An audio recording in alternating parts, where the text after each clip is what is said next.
Em 1909, trabalhou no jornal O Futuro, de São Gonçalo, depois foi para o Rio de Janeiro trabalhar como gráfico.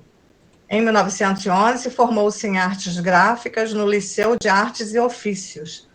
Casou-se com Concórdia Fontes da Silva. Teve 6 filhos, sendo um fora do casamento.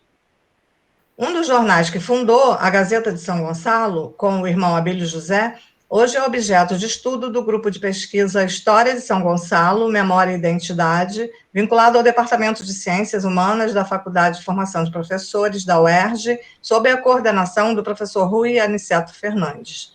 O tema do projeto em estudo é História e Imprensa Local, a Gazeta de São Gonçalo, de 1913 a 1937. Entre 1916 e 1945, ele participou da fundação de várias instituições em São Gonçalo. O Tiro de Guerra 555, Liga Esportiva Gonçalense, Associação do Hospital de São Gonçalo, que hoje é o Hospital Luiz Palmier, o Grêmio Artístico e Literário Gonçalense, Loja Maçônica Cruzeiro Fluminense, União dos Varejistas, hoje Associação Comercial e Industrial, União Agrícola Fluminense, União dos Proprietários, Associação Gonçalense de Esportes Atléticos, hoje Liga Gonçalense de Desportos, Grêmio Artístico Literário Gonçalense, Instituto Fluminense de Cultura, Grêmio Dramático Gonçalense e Lira Santa Cecília. Belarmino de Matos também é patrono de uma escola estadual no bairro Portão do Rosa, de uma biblioteca na Escola Municipal Castelo Branco, no bairro Boa Sul, do Instituto Histórico e Geográfico de São Gonçalo e da Academia Gonçalense de Letras, Artes e Ciências. Podemos encontrar informações sobre a sua história no YouTube, no Facebook e no blog Jornalista Belarmino de Matos, de minha autoria. Sua biografia consta no livro Gonçalenses Adotivos, do historiador Salvador da Mata e Silva, lançado em 1996. Em 2016, uma exposição e um documentário comemoraram os 125 anos de seu nascimento. Esse material está disponível no blog e no YouTube. E, para concluir, vejo na minha participação nessa instituição uma forma de dar continuidade à contribuição de Belarmino de Matos para o desenvolvimento da região leste fluminense, contribuição essa adaptada às mudanças tecnológicas dos novos tempos.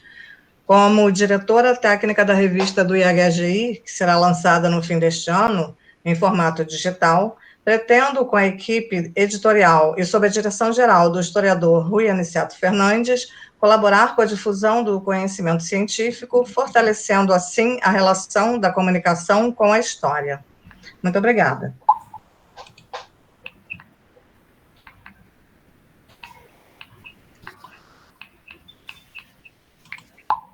Feita a leitura da biografia da apresentação, declaro empossada, na cadeira número 8, Cecília Maria Viana de Matos Setúbal. Dando continuidade, a Cris Rosa, ela vai tomar posse da cadeira número 9, só que ela entrou em contato comigo e ela não está se sentindo bem. Então, em consideração à participação dela, eu vou fazer a leitura da biografia do patrono para a gente dar continuidade nessa questão.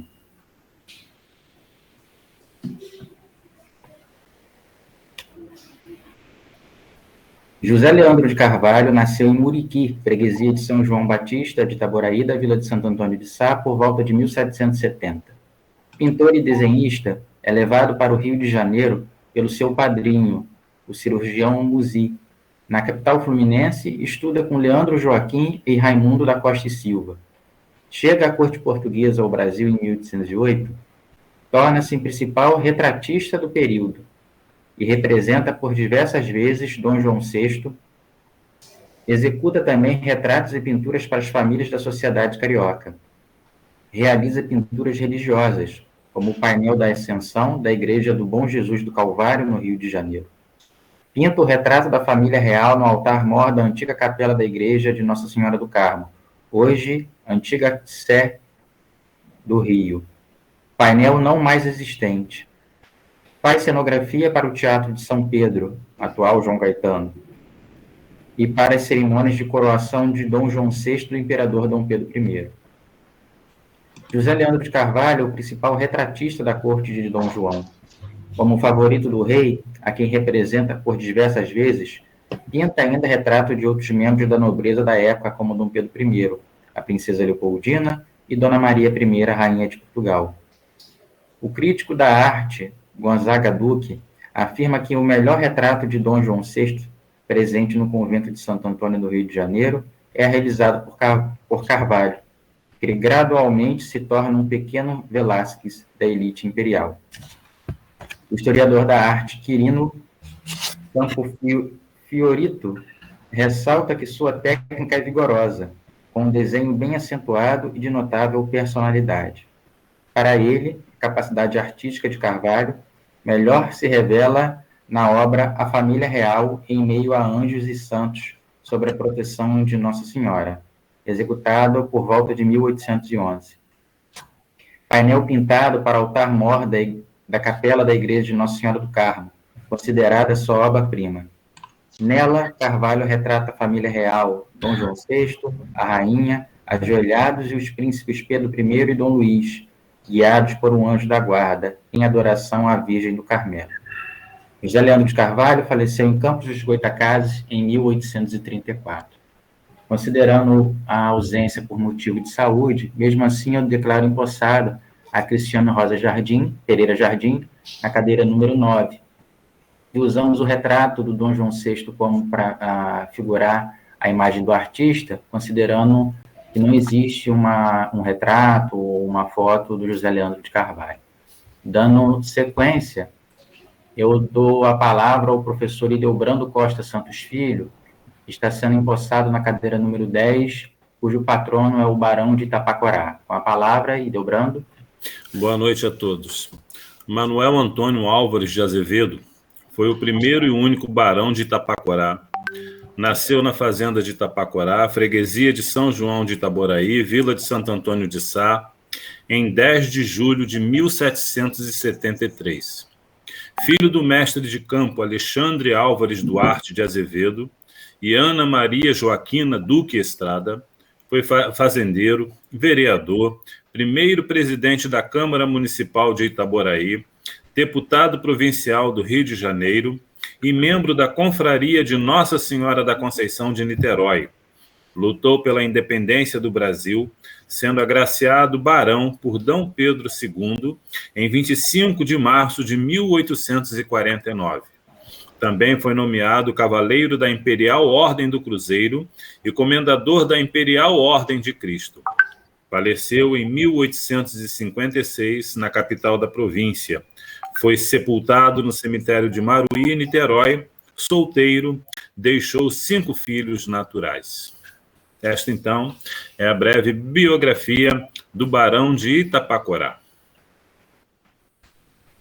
Feita a leitura da biografia, declaro empossado o professor Ideobrando na cadeira número 10, cujo patrono é o Barão de Itapacorá.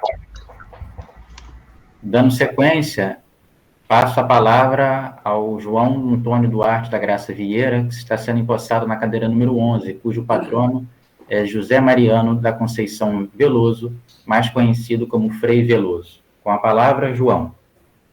Boa noite a todos.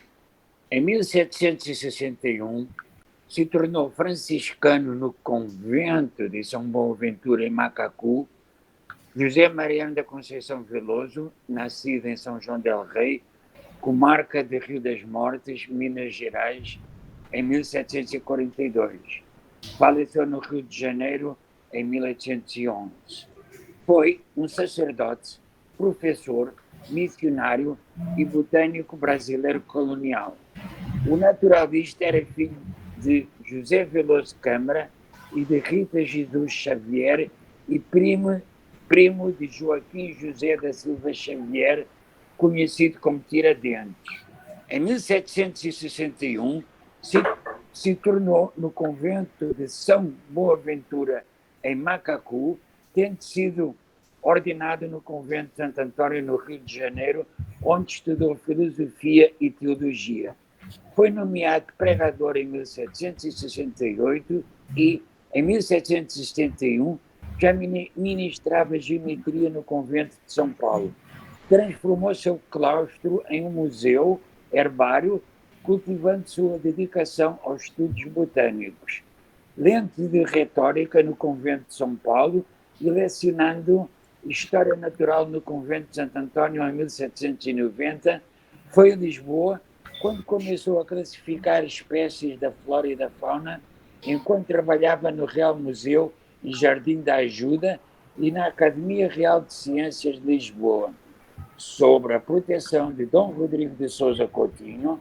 De 1799 a 1801, tornou-se diretor da oficina Tipografia Calcográfica, Tipoplástica e Literária do Arco do Cego, em Lisboa, onde terá escrito a sua célebre obra Florae Fluminenses, e intervindo em várias publicações que abrangeram a história natural, a agricultura, a poesia, o desenho, a medicina, a náutica, as ciências exatas, a química e a história. Regressou ao Brasil em 1808, residindo no Rio de Janeiro quando a ida da família real, que ocorreu após as invasões francesas. Morreu de hidropisia na noite de 13 para 14 de junho em 1811, no convento de Santo António, no Rio de Janeiro. A biblioteca pessoal de José Mariano da Conceição Veloso, com manuscritos e documentos, foi gloriosamente cedida à Real Biblioteca do Rio de Janeiro, mais tarde rebatizada como Biblioteca Nacional do Rio de Janeiro. É tudo. Então, feita a leitura da biografia do patrono, declaro João Antônio Duarte da Graça Vieira empossado na cadeira número 11 como patrono Frei Veloso. Seguindo a sequência, cadeira número 12, Pedro de Alcântara Habsburgo Lorena e Bragança, como primeiro titular, professor mestre e arqueólogo Cláudio Prado de Melo. Com a palavra, Cláudio. Boa noite a todos, muito obrigado por essa deferência e passarei a fazer uma breve, descrição da vida do nosso imperador querido, Dom Pedro II. Pedro de Alcântara de Habsburgo, Lorena e Bragança nasceu às 2h30 da manhã do dia 2 de dezembro de 1825, no Paço Imperial de São Cristóvão, na cidade do Rio de Janeiro. Batizado em homenagem a São Pedro de Alcântara, seu nome completo era Pedro de Alcântara João Carlos Leopoldo Salvador Bibiano Francisco Xavier de Paula Leocádio Miguel Gabriel Rafael Gonzaga. Pelo seu pai, o imperador Pedro I era membro do ramo brasileiro da Casa de Bragança e o seu nome era precedido pelo honorífico Dom, que significa senhor, lorde, desde o nascimento. Era neto do rei português Dom João VI e sobrinho de Dom Miguel I. Sua mãe era a arquiduquesa Maria Leopoldina da Áustria, filho de Francisco II, o último monarca do Sacro Império Romano-Germânico. Por sua mãe, Pedro II era sobrinho de Napoleão Bonaparte, primo dos imperadores Francisco José da Áustria e Maximiliano do México. Único filho legítimo do sexo masculino de Pedro I a sobreviver à infância, foi oficialmente reconhecido como herdeiro do trono brasileiro, com o título de príncipe imperial a 6 de agosto de 1826. A imperatriz Leopoldina morreu a 11 de dezembro de 1826, poucos dias após dar à luz a um menino natimorto, quando Pedro tinha 1 ano de idade. Alcunhado de Magnânimo, foi segundo e último monarca do Império do Brasil, tendo reinado o país durante um período de 58 anos. Com a abrupta abdicação do pai e sua partida para Portugal, tornaram Pedro imperador com apenas 5 anos de idade, e o menino foi obrigado a passar maior parte do seu tempo estudando em preparação para reinar. Na sua infância conheceu poucos momentos de alegria e teve poucos amigos da sua idade. Suas experiências com intrigas palacianas e disputas políticas durante esse período teve grande impacto na formação de seu caráter. o imperador Dom Pedro II tornou-se um homem com forte senso de dever e devoção ao seu país e ao seu povo. Por outro lado, ressentiu-se cada vez mais de seu papel como monarca. Teve a maioridade decretada para assumir o governo e evitar a desintegração do império, tendo deixado ao sucessor republicano um país caracterizado como potência emergente na área internacional.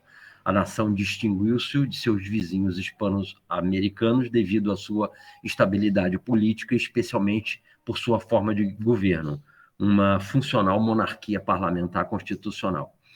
O Brasil também foi vitorioso em 3 conflitos internacionais, a Guerra do Prata, a Guerra do Uruguai e a Guerra do Paraguai, sob seu reinado, assim como prevaleceu em outras disputas internacionais e tensões domésticas.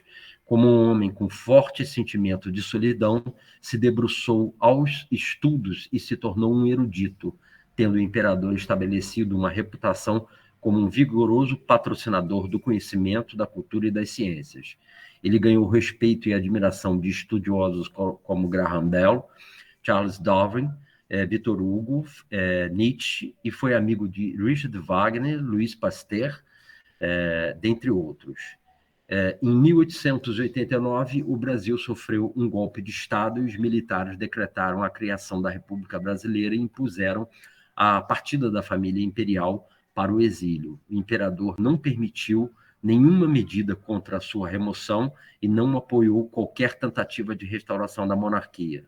O imperador deposto passou os seus últimos 2 anos de vida no exílio na Europa, vivendo só. No exílio em Paris, certo dia, o imperador realizou um longo passeio pelo rio Sena de carruagem aberta e com uma temperatura extremamente baixa. Ao retornar para o Hotel Bedford à noite, sentiu-se resfriado. A doença evoluiu nos dias seguintes até tornar-se uma pneumonia.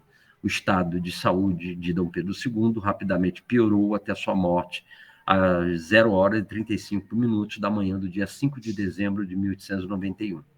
Suas últimas palavras foram: Deus me conceda esses últimos desejos, paz e prosperidade para o Brasil.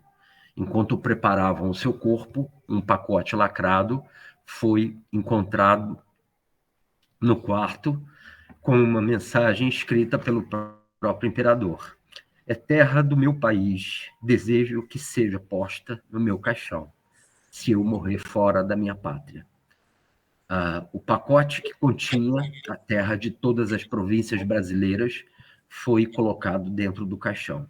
Algumas décadas após sua morte, sua reputação foi restaurada e seus restos mortais foram trazidos de volta ao Brasil em meio a amplas celebrações. Obrigado. Emocionado, Cláudio? Com certeza. Lindo, né? Muito obrigado pelas palavras, Cláudio. A gente dando sequência às nossas... Deixa eu só tirar uma foto dessa imagem, David. Pode tirar. Eu vou mandar um PDF depois das apresentações, compartilhar com todo mundo. E essa sessão está sendo gravada e depois será disponibilizada no YouTube.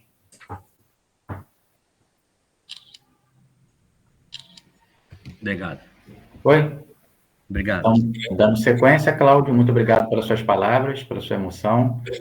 A gente dá sequência agora à apresentação e posse da Maria Janaína Botelho, jornalista e historiadora de Nova Friburgo, na cadeira número 13, que por coincidência foi escolhido o senhor Odir Barros, que nós temos hoje prestigiando a nossa sessão, a sua filha Regina Barros, também de Azevedo Coutinho. Ela tem essa história também que a gente está reconstruindo junto, né, essa história da família, aqui em Itaboraí.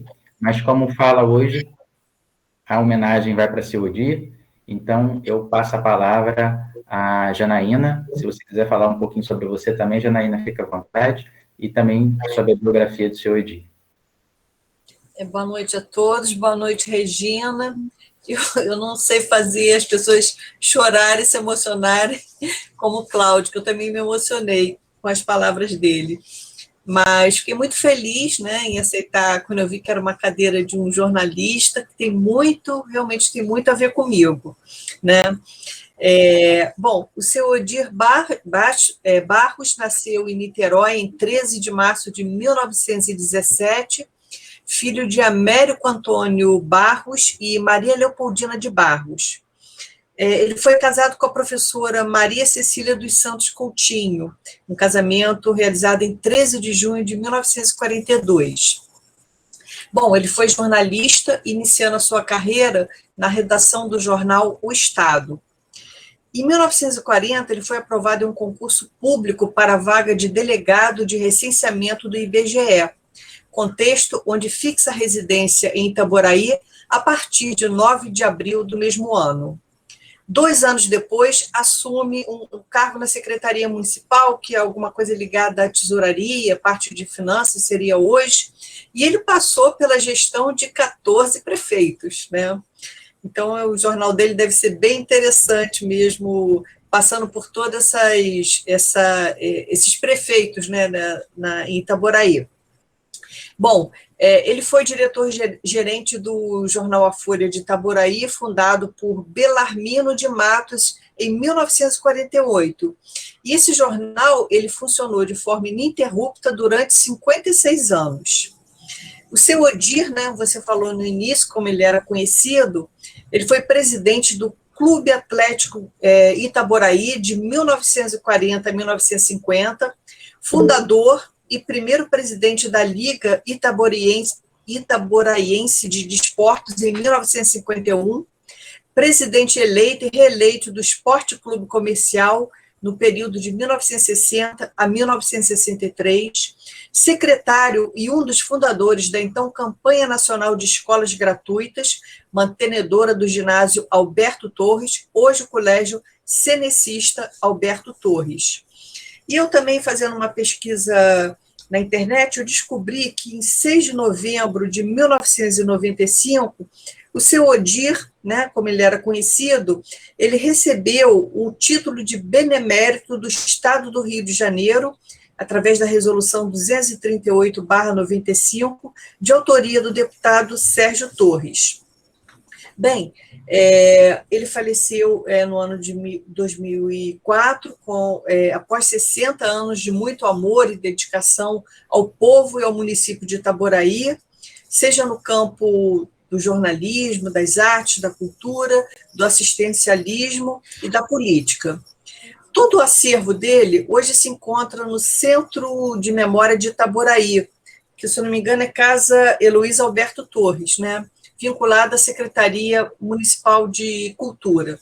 E aí eu gostaria de dar um depoimento, uma coisa relacionada com o que a Cecília falou no início, da crítica, né, dos jornais servirem assim como fonte de pesquisa, que houve muito preconceito, e hoje já não existe tanto esse preconceito entre os historiadores, que esse livro que eu tenho aqui, que foi um livro que eu escrevi sobre o final do século XIX, ele é todo baseado num jornal.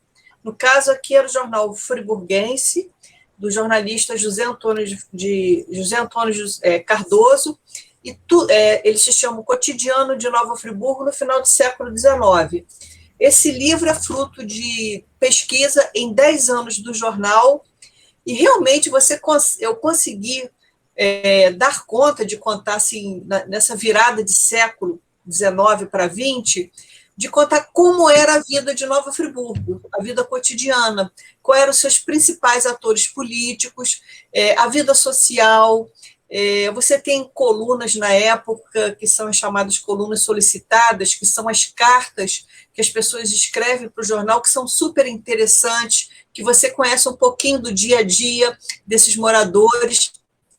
Então, Regina, esse acervo que o seu pai legou, né, ao município de Itaboraí, eu tenho certeza que um dia ele vai cair nas mãos de muitos historiadores, e é um acervo assim, muito importante, eu sou testemunha disso, para você contar a história de um município, tá certo? Então, fique sabendo que seu pai deixou um grande legado para todos os historiadores e os futuros leitores desses trabalhos que sairão dessas pesquisas. Se você quiser falar alguma coisa.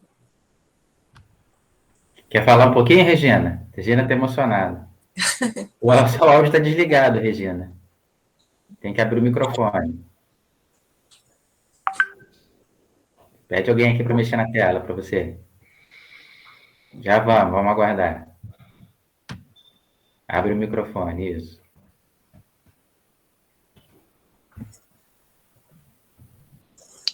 Abriu? Abriu, pode falar. Olha, falar é meio difícil. O que é que eu posso dizer de seu Odir? Oh, meu Deus!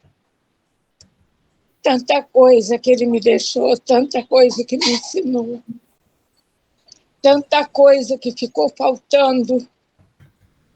A única coisa que eu posso dizer para vocês é: tenho muito orgulho quando eu digo meu pai é Odir Barros. Não sei as outras pessoas se sentem assim como eu. Acredito que, no fundo, tem muito que ver com que eu não estou aí. Não estou aí nos momentos como esse. E que eu possa dizer a cada uma das pessoas de Itaboraí, não só de Itaboraí, outras pessoas também, dizer que agradeço muito em nome de minha família, em nome da família Barros, em nome dos meus filhos, em nome dos meus netos, dos bisnetos de seu Odir, dos outros netos também que ele tem. É difícil encontrar agora palavras para dizer. Agradeço muito, do fundo do meu coração. David sabe disso. Eu converso muito com ele, ele sabe. E deve estar sabendo mais ainda do que eu estou sentindo agora. Muito obrigada. Deus abençoe a todos vocês. E se cuidem muito, por favor. Já não posso falar mais, desculpa. Nada, Regina. Obrigado. Obrigado, Janaína. Obrigado. Salva de palmas lá.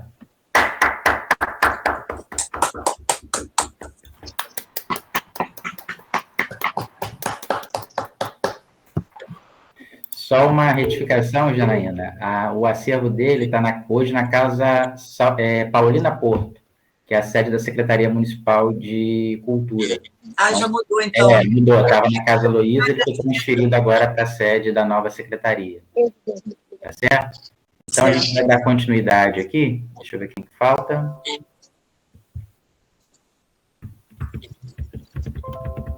Deixa eu me achar aqui que estou com os slides abertos. Opa, não. Sérgio, você está aí, Sérgio? David. Oi, Regina, pode falar. Escuta, uma observaçãozinha. Diga. Ela mencionou que o Sérgio Soares fez uma menção, não sei como vocês dizem, desculpa que às vezes me enrolo com o idioma, a seu Odir, não me lembro que ano, mas também houve de Luiz Palmier da Veiga, uma moção na Assembleia Legislativa do Estado do Rio. Eu vou ver se consigo e vou mandar para você. Tá bom, David? Tá bom, querida. Muito obrigado. Sérgio Toledo Rodrigues, enquanto presente? Presente aqui. Então, dando continuidade para a gente dar a última posse na noite de hoje ao Sérgio Toledo Rodrigues, na cadeira número 4, que foi escolhido Joaquim Gonçalves Ledo. Com a palavra, Sérgio. Bem, Joaquim Gonçalves Ledo nasceu na Fazenda Sumidouro, em Cachoeira de Macacu, a 11 de dezembro de 1781. E faleceu a 9 de maio de 1847, na própria Fazenda Sumidouro. Cidadão brasileiro, ocupação jornalista, político, e a causa da morte foi o infarto do miocárdio. No início da sua vida, Joaquim Gonçalves Ledo foi primogênito do comerciante Antônio Gonçalves Ledo e de Dona Maria dos Reis Ledo. Joaquim era irmão de Custódio Gonçalves Ledo, médico formado em Londres. A sua formação, em 1795, foi para Portugal terminar os estudos e cursar Direito na Universidade de Coimbra. O contexto era de efervescência revolucionária e o estudante patriota e idealista absorveu as ideias liberais e tornou-se maçom. Devido à morte prematura de seu pai, Ledo retornou ao Brasil em 1808. Diante das dificuldades financeiras, o jovem precisou interromper a universidade e assumir negócios da família. De sua carreira maçônica, Ledo continuou a estudar no Rio de Janeiro. Apesar de não ter concluído a sua formação, era considerado advogado por defender vários pleitos com sucesso. Ajudou a fundar e dirigir a loja maçônica Comércio de Artes em 1815 e o Clube Recreativo e Cultural da Guarda Velha em 1818, com o objetivo de atrair aliados a favor da independência brasileira. No mesmo ano, um alvará decretou o fim das atividades de maçonaria, o fechamento do clube secreto e a prisão de seus membros por conspiração política. Em um decreto posterior, Dom João VI declarou perdão a Ledo. Em 1820, passou a servir como oficial-mor da Contadoria do Arsenal de Guerra, aceitou emprego que lhe pagava o modesto salário de 33 mil-réis mensais por patriotismo, propagar as ideias liberais entre os militantes, graduados militares, e levá-los à maçonaria. Foi o articulador da independência do Brasil. Enquanto Gonçalves Ledo chefiava no Rio de Janeiro a conspiração que visava tornar o Brasil independente de Portugal, seu oponente José Bonifácio de São Paulo não tinha o menor interesse no movimento separatista. Os liberais, comandados por Ledo, uniram-se ao Partido Brasileiro para buscar a independência, mas também a democratização da sociedade brasileira. Em 1821, as Cortes Gerais Extraordinárias da nação portuguesa ordenavam o retorno de Dom Pedro Alcântara à Europa. Como medida da reação dos liberais, em resposta, Ledo foi um dos responsáveis pelo movimento que reuniu assinaturas a favor da permanência do príncipe, no intitulado Dia do Fico. Dom Pedro I decretou sua permanência no Brasil, contrariando as ordens de Portugal. Entretanto, quem se destacou foi seu adversário José Bonifácio, nomeado ministro do Reino e dos Estrangeiros. Enquanto isso, Gonçalves Ledo fez-se jornalista e fundou o Reverbero Constitucional Fluminense, com Januário da Cunha Barbosa, em 15 de setembro de 1821. O jornal tornou-se Clarim das Liberdades Nacionais, porta-voz da campanha pela independência do Brasil, combatendo os interesses dinásticos portugueses e reivindicando a constituição de um governo liberal. De acordo com Nicolas Aslan, Ledo se declara patriota liberal, enquanto Bonifácio mantinha seus laços, interesses com Portugal e monarquia absolutista. Para resistir às ameaças de recolonização, um congresso de procuradores gerais da província do Brasil foi convocado a 16 de fevereiro de 1822.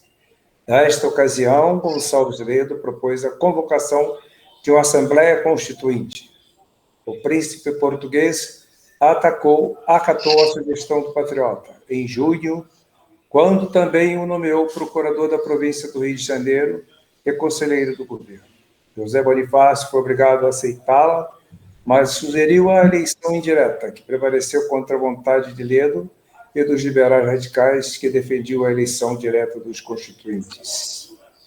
O liberal redigiu o Manifesto dos Brasileiros, em agosto, convocando os brasileiros a se unirem e lutarem pela emancipação política do país.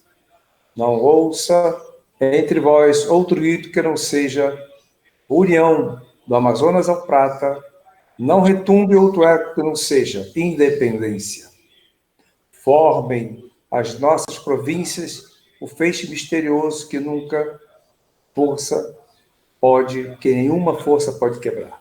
Em 7 de setembro de 1822, Dom Pedro I rompeu definitivamente os vínculos com Portugal e proclamou a independência do Brasil. O príncipe foi aclamado imperador constitucional do Brasil no dia 12 de outubro. Visando fortalecer um dos instrumentos de defesa do país, Gonçalves Ledo e o ministro da Guerra, Luiz Pereira da Nóbrega, propuseram um plano para a organização das Forças Armadas no Brasil, aprovado pelo imperador em 1823. Em carta a José Clemente Pereira, Ledo explica que a independência de um povo não pode ser feita por um homem só. É obra da opinião pública, que é soberana, que é invencível quando lateja a consciência nacional na ânsia da liberdade, aniquilando déspotas e traidores. Houve o exílio. Na chegada do exílio, o Partido Liberal Fluminense foi acusado de republicano. Ele foi ameaçado de morte por Bonifácio. Perseguido por seus capangas, o patriota se vestiu de mulher. Assim dizem, e eu não acredito. E se escondeu na fazenda do Barão de São Gonçalo.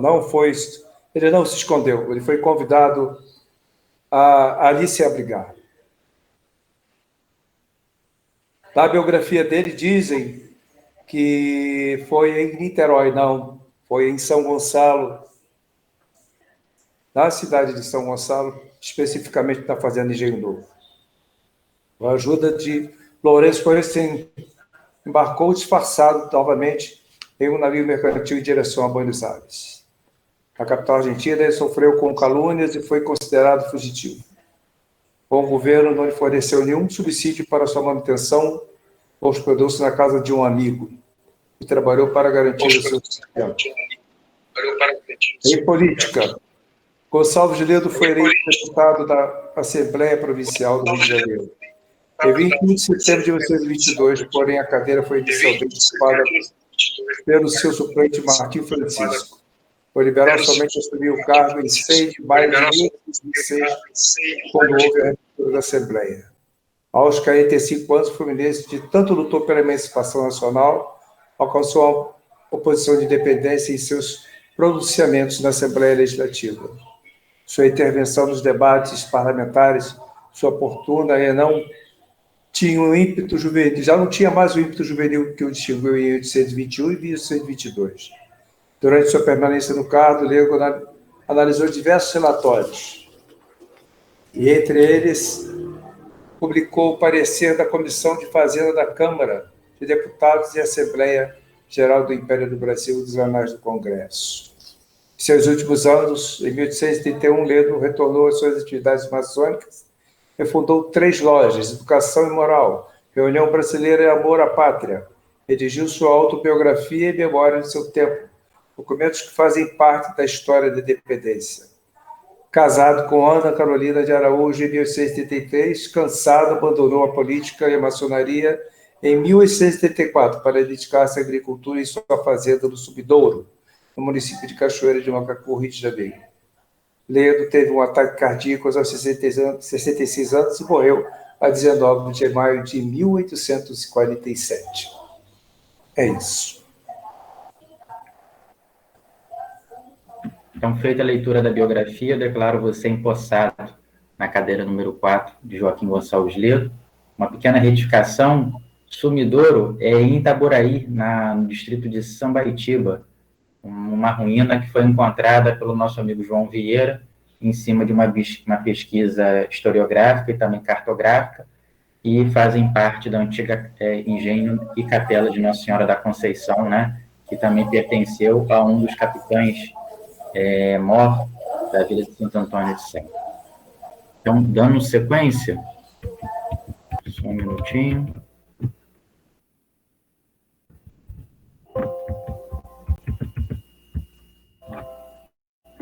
Só para a gente concluir essa parte, eu vou abrir a palavra para quem quiser fazer uso. Como a gente está também numa nova gestão, eu vou aproveitar o ensejo para dar posse aos diretores de comissões, né, renovar alguns e nomear mais uns novos, né, comissão de História, indicar o nosso amigo professor Rui, vai acumular mais uma. A de Geografia continua vaga, nós precisamos de geógrafos no grupo, vamos convidar mais pessoas, né, em determinado momento. Admissão e exclusão de associados, Sérgio Toledo.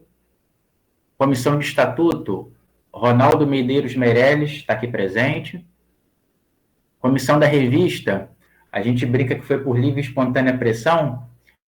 O professor Rui Aniceto Fernandes, como diretor-geral, e como diretora técnica, Cecília Maria Viana de Matos Setúbal. Comissão de Patrimônio Histórico e Artístico, na verdade, Patrimônio Cultural, que engloba também o natural, Renata de Souza Pereira Araújo Gama. Arqueologia e Antropologia, professor Cláudio Prado de Melo. Arquivo Histórico e Biblioteca, João Antônio Duarte Graça Vieira. Comissão de Turismo, também o João Antônio Duarte Vieira.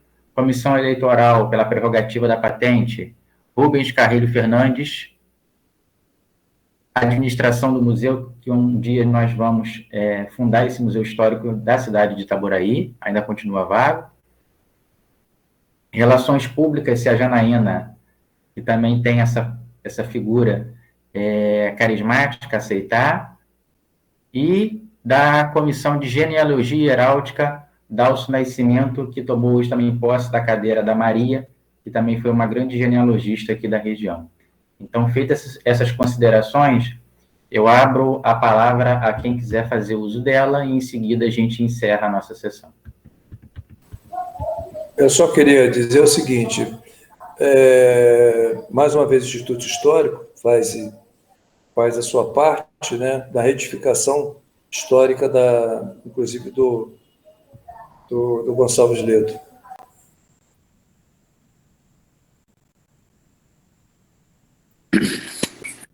Certo. Quem quer falar da palavra?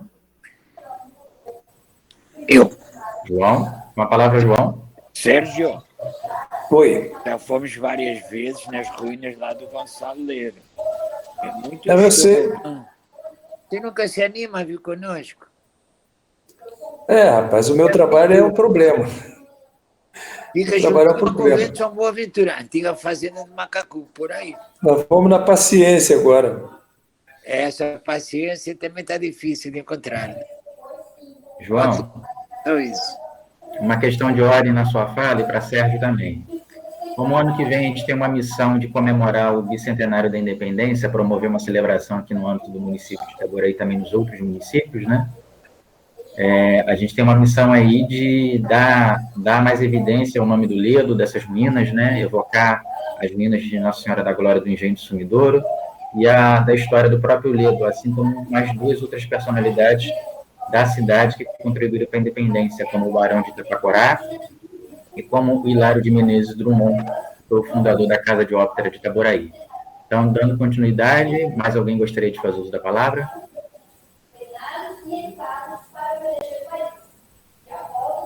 Sérgio, quer falar de novo? É o seguinte, não sei se os confrades sabem, mas eu faço parte da Ordem Maçônica. E na minha loja nós temos vários trabalhos, né, que contemplam outros momentos de Gonçalves Ledo. Né? Essa biografia que eu li aqui é uma biografia muito superficial do trabalho dele. E lá nós temos um trabalho muito mais aprofundado, né, com pesquisas feitas no Palácio do Lavradio. Essa biografia que eu li dele, ela é muito sucinta, muito, muito pobre mesmo, com relação ao trabalho extenso que o Gonçalves Ledo teve na consolidação da presença do imperador no Brasil, né? Ou seja, na consolidação da própria nação brasileira. Então, eu li por uma questão só de mostrar alguma coisa, mas o trabalho de Gonçalves Ledo é muito superior a tudo isso que eu li. É isso que eu quero dizer, e dar parabéns ao João, a você, a todos aqueles que fizeram a história, né, voltando ao local e reconstituindo essa questão geográfica da presença da fazenda dentro dos limites de Itaboraí. Eu gostaria de fazer uma pergunta ao Sérgio. A loja que você pertence é a mesma loja que pertenceu o Ledo também? Essa loja tem essa idade toda? A loja foi uma das primeiras lojas do Rio de Janeiro, né? Ela veio do Comércio e Artes, tá? É a loja Acácia 177, tá? E ela veio do Comércio e Artes realmente, tá? Porque com a extinção o fechamento das lojas maçônicas, né? A loja maçônica distintiva, ela foi recriada em São Gonçalo na fazenda de Engenho Novo, tá? E foi mandado fechar novamente. Tá? Toda essa história ela é contada em livros maçônicos, né, da Academia Maçônica do Rio de Janeiro, e eu tenho todos esses livros aqui, que não são produtos de pesquisa de maçons, né, que contam várias outras histórias que não estão realmente publicados, mas nós viemos da Comércio e Artes mesmo. Agora, a nossa loja tem mais de 120 anos, mais de 125 anos. Né? Só a casa que tem aqui na frente da minha casa tem mais de 200 anos. É uma casa enorme, tá? De vez em quando quebra um fio aqui. Depois eu vou dar uma multa para cada um de vocês. O David. Oi, Rubinho, pode falar. Oi. Só falar também com todos os amigos, irmãos, e o senhor Sérgio, que Gonçalves Ledo era amigo particular de José Clemente Pereira, o Pequeno. Então, dito por Gonçalves Ledo, ele considerava, tem escritos disso, que ele considerava José Clemente Pereira, o Pequeno, o fundador da Vila Real da Praia Grande, que só veio Martim Afonso depois, no século XIX, no início do século XX, é que criaram Araribóia e foram verificar lá. Mas por Gonçalves Ledo, o verdadeiro fundador de Niterói era José Clemente Pereira, grandes amigos os dois. Tá? Só para deixar esse depoimento. Falando em José Clemente, Rubinho, fala daquela consideração que você verificou junto ao presidente da Câmara de Niterói com relação à medalha. Então, eu junto com o presidente da Câmara Municipal de Niterói, o Milton Cal, né? Eu tive, na época da fundação, várias medalhas que nós entregamos. Então, nós tínhamos 5 medalhas. Então, eu lembrei a ele sobre o caso do de Niterói, né? Que já foi agraciado, e o Instituto Histórico de Itaboriense, né? E ele concedeu, autorizou a medalha já está guardada comigo, né? De José Clemente Pereira, né? Que foi um político, aqui em Niterói é praticamente idolatrado, de tão boa pessoa que ele foi. Ele ficou 1 ano, 11 meses e 13 dias aqui em Niterói, Juiz de Fora, e é lembrado até hoje tem obra no Ponte Serrés, né, que passou a se chamar Ponte Serrés em São Lourenço, até hoje ainda tem obras dele. Eu tenho um plano de arruamento dele também, então, mas aí vem o caso, aí ele pediu para que entregasse a medalha a vocês, né? Essa medalha, a fonte original dela, a forma, foi destruída, eu só tenho as 5 medalhas, né? E um dos agraciados foi o nosso instituto, e pediu para marcar uma data que eu possa entregar ao instituto essa medalha, para ficar guardada, de José Clemente Pereira, amigo de Gonçalves Ledo, né? Vão se lembrar muito disso, tá? Só marcar a data, David. Tá bom, Rubinho, muito obrigado pela lembrança ao Instituto. Agradecimentos também ao presidente da Câmara de Niterói por conceder essa comenda, esse reconhecimento ao trabalho que a gente executa. Como eu gosto de repetir, nós somos o Instituto Histórico e Geográfico Itaboraense, mas a nossa amplitude, a nossa representatividade no leste fluminense agrega pessoas de Niterói, a Maricá, Rio Bonito, São Gonçalo em peso aqui representando, e a gente está vendo que na história não se limita à barreira política, administrativa e nem aos acidentes geográficos, né, que são as divisas desses municípios, né? A nossa história, a nossa memória, o nosso patrimônio nos une, e o nosso carisma, né? Os nossos amigos que a gente formou ao longo desse tempo. Então, mais alguém gostaria de fazer uso da palavra? David, eu gostaria, David. Só para completar, eu gostei muito também, gostei de todos, né? Mas o seu Hildebrando, quando falou do Barão de Itapocorá, né?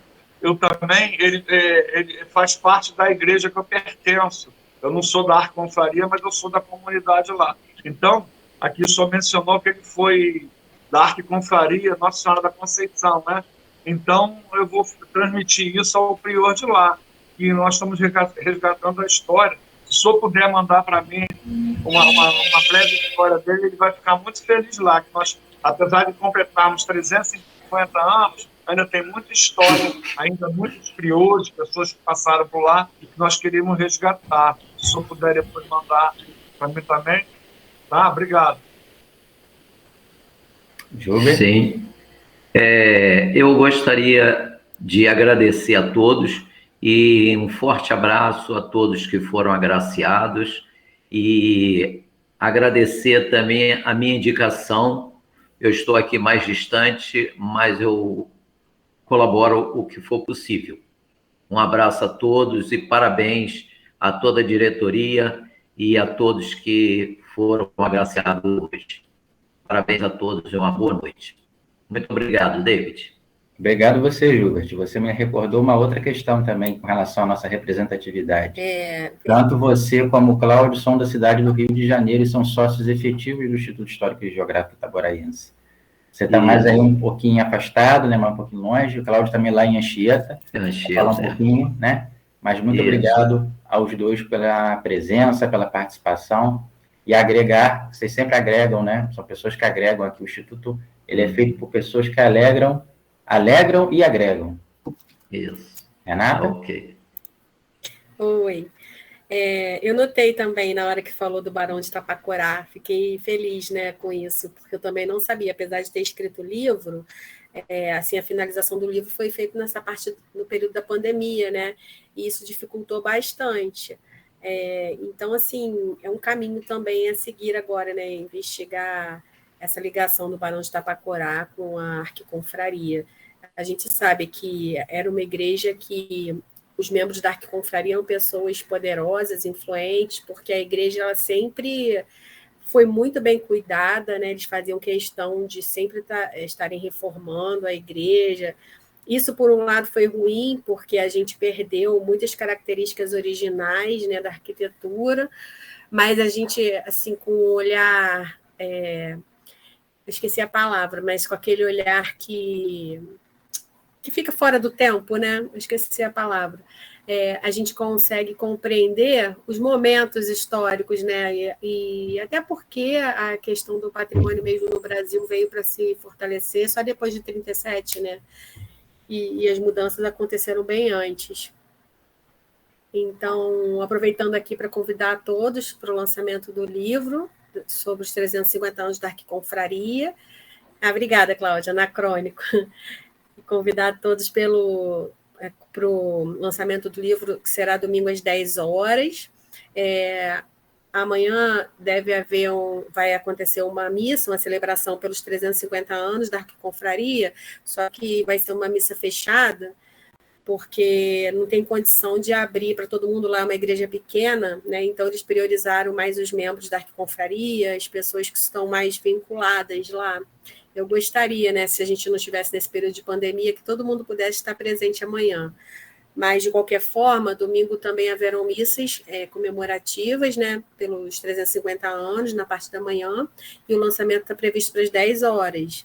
E aí, quem puder estar presente, para a gente estar celebrando essa alegria, né, que é uma vitória não só minha, mas eu acredito que seja uma vitória de todos nós, pelo menos eu penso assim.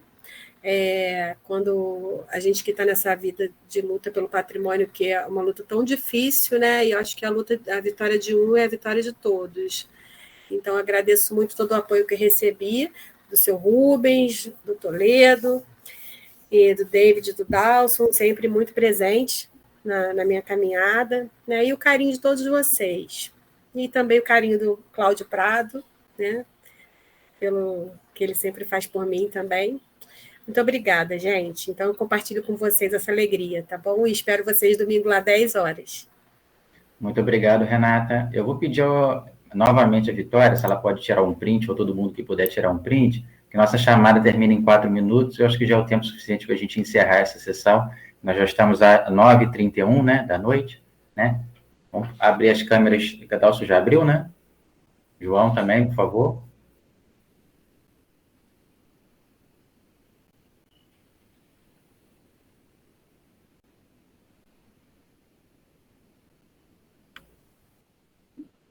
Oi?